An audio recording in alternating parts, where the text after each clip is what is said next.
You guys. Hello, and welcome back to the channel.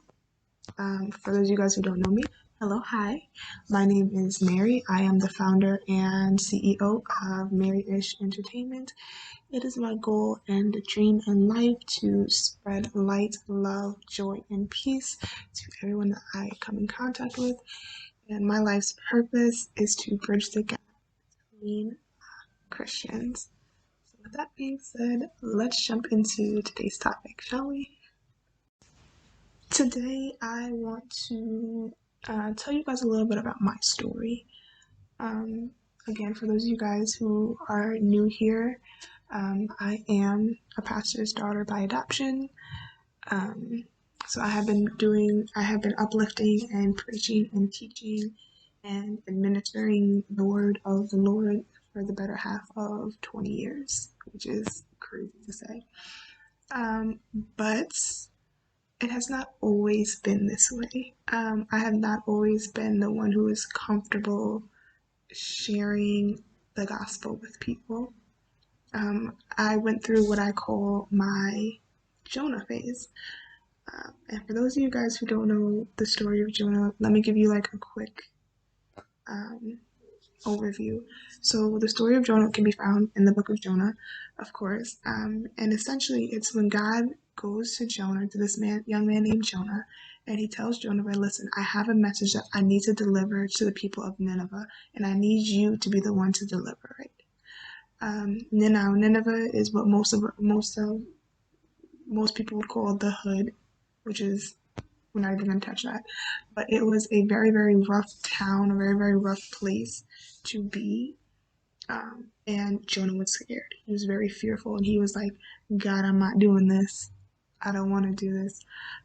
So instead of going to Nineveh and delivering the message of deliverance, Jonah got on a ship, boarded a ship, and went in the opposite direction. And I'm going to stop there because the second half of the story is where I'm at right now. So I want to deal with this part first. So that is essentially me. That is my story. Like I said, I've been doing this for the better half of 20 years. I preached my very first sermon when I was 9 years old in front of my, um, yeah, I, I would want to say that I don't know anything outside of the church, but I do. My life. So for me personally, my Jonah phase began um, probably a little later on in life than most people did. Um, I was not comfortable. Like I said in a previous video, I think that's a part of this series. I said in the previous video that throughout high school, 4 years of high school, I was known as the church girl. Sister Mary was my name. Amongst my close group of girlfriends, acquaintances, people who knew my sister, my name was Sister Mary. And for a while, I thought it was funny, like, everybody gets their nicknames in high school that, they kind of just go away. No, this name stuck with me for 4 years. Okay, 4 years. I was Sister Mary. I was the church girl. I was the girl that they went up to ask questions about faith and all these things. Like, it was bad. Because I didn't want to be known as a church. So when I graduated high school 4 years later, and I went to college, or tried to anyway, my first semester, I dressed as what my mom would call provocative. I wore short, like, I tried everything to, like, beat the name, but the name followed me, and I got so mad, um, to the point where I couldn't take it anymore. Like, I did not want to be known as the preacher's daughter. I did not want to be known as the preacher. Like, it just bothered me. Now, my older sister, who's, I'm going to consider her my older sister, that is my sister. My older sister, she, she kind of had like a 50-50, like a love-hate relationship with it. Me, personally, I full on hated it. Um, because like in church, like when I was in church with my church family, I was one way, but then I tried to be another way with like my friends, and it just didn't work because they knew me as a church girl. right? So that went on for like 2 years after high school. So then I figured, what is the best way for me to just get up and go away and try to figure it out for myself? Um, and so I began what I call my Jonah phase. I ran in the opposite direction of what God told me to do. Um, Now, for those of you guys who don't know, because I grew up in the church, there is an expectation of me to be a preacher and or marry a preacher. Um, y'all know how I feel about marriage right now in the state of my life. It's just a no-go, guy. So in my state of rebellion, in my state of Jonah, I joined the military. And when I say I joined the military, I mean one day while I was going to work, I remember I was working two jobs at this point. I had to be like um, 18 or 19 years old. And I got so sick of it. For like, at that point, it was like 10 years of my life.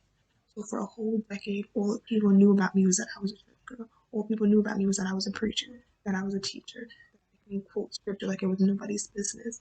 Um, so after about 10 years, I got tired of it. I was over it. I didn't want to do it anymore.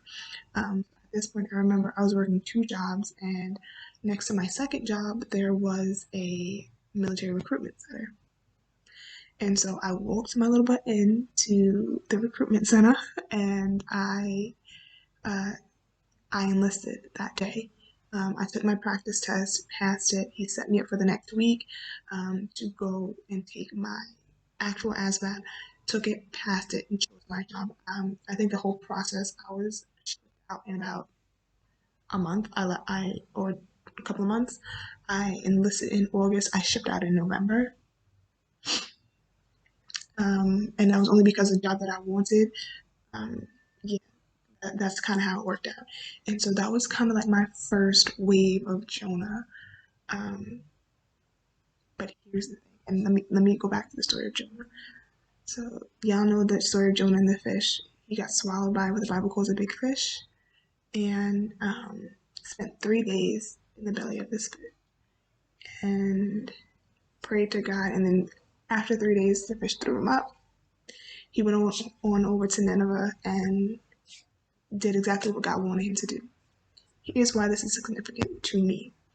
I spent my time away, and literally the moment I left, like I left the church, but church didn't leave me.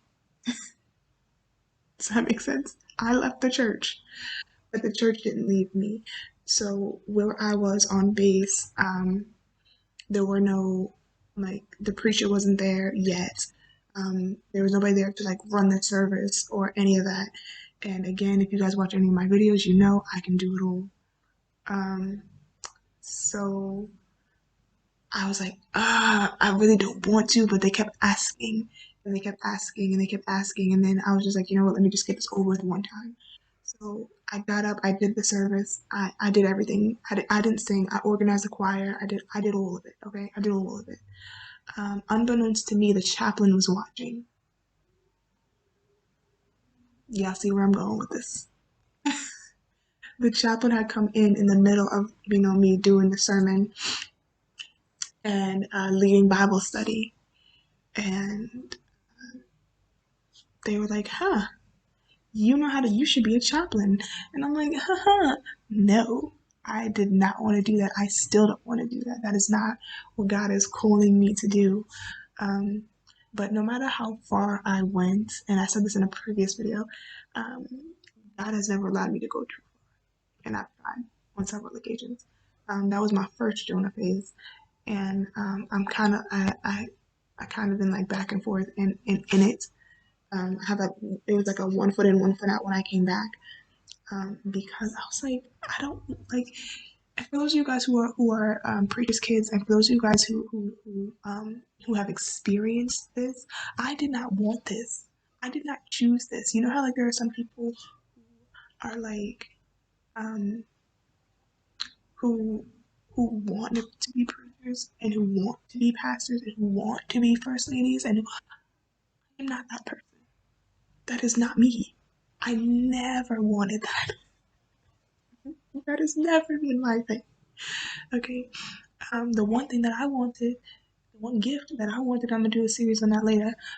The one gift that I wanted to sing so bad. I wanted to be a singer so bad. God was like, nah, we're gonna have you deliver the word. So, dang. So if there is anybody out there who is struggling with the will of God for their lives, please know that you are not alone. I struggle with it on a day-to-day basis. I'm still mind blown with what God has called me to do and what He has encouraged me and more so thrown me into, which is kind of how this series was born, to be honest. But one thing that my father, who is also my pastor, says all the time: where God guides, He provides. If God has called you to the service, if God has called you to the ministry, if God has called you, He's ordained you, I promise you, through all the ups and downs and through all the naysayers, through it all, if God has called you to this ministry, He will provide for you in this lifestyle. It is not easy, but it is well worth it. And that is my sentiment for all of you who are in this ministry and have no idea how you got here, don't know why you are here. Just know God does not, He does not make mistakes, and He would not dare start with you. And if no one has told you this today, I see you. I appreciate you. I love every single one of you. And I am so very, very proud of the person that you are and the person that you are becoming. Grace and peace.